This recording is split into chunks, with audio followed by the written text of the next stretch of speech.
నేను Satish Kumar 108 employees union Nellore జిల్లా గౌరవ అధ్యక్షుడిని.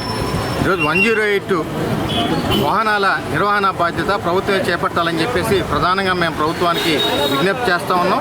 ఎందుకనంటే ఈరోజు అరబిందో కావచ్చు, గతంలో జీవీకే కావచ్చు, పీవీజే కావచ్చు, ఈ కార్పొరేట్ సంస్థలకు అప్పచెప్పిన తర్వాత ఖర్చు చాలా ఎక్కువగా ఉంది, ప్రజల మీద భారాలు ఎక్కువ పడుతూ ఉన్నాయి. 108 వాహనాల నిర్వహణ కూడా సక్రమంగా ఉండడం లేదు. అలాగే ఉద్యోగులకు సంబంధించి ప్రధానంగా జీతాలు సక్రమంగా చెల్లించే పరిస్థితి లేదు. 2 నెలలకి 3 నెలలకి చెల్లిస్తూ ఉన్నారు. ఇబ్బందులు పెట్టేటువంటి పరిస్థితి ఈరోజు ఉద్యోగులు ఫేస్ చేస్తూ ఉన్నారు. అట్లాగే వాహనాలు పాడైపోయినప్పుడు రిపేర్ చేయించడంలో కూడా తీవ్రమైన నిర్లక్ష్యం జరుగుతూ ఉంది. అలాగే ఈరోజు స్లాబుల్ సిస్టమ్ తీసుకొచ్చి జూనియర్గా ఉన్నటువంటి ఉద్యోగులకు తీవ్ర అన్యాయం చేస్తూ ఉన్నారు. కాబట్టి మేము ప్రభుత్వాన్ని అడిగేది ఏంటంటే 108లో పనిచేసేటువంటి ఏ ఎంప్లాయీకైనా సరే కనీసం 30,000 జూనియర్ అయినా సీనియర్ అయినా స్టార్ట్ కావాలా.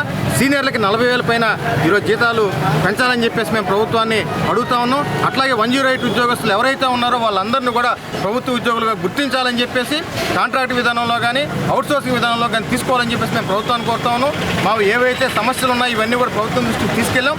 ఇవన్నీ కూడా పరిష్కారం చేయాలి.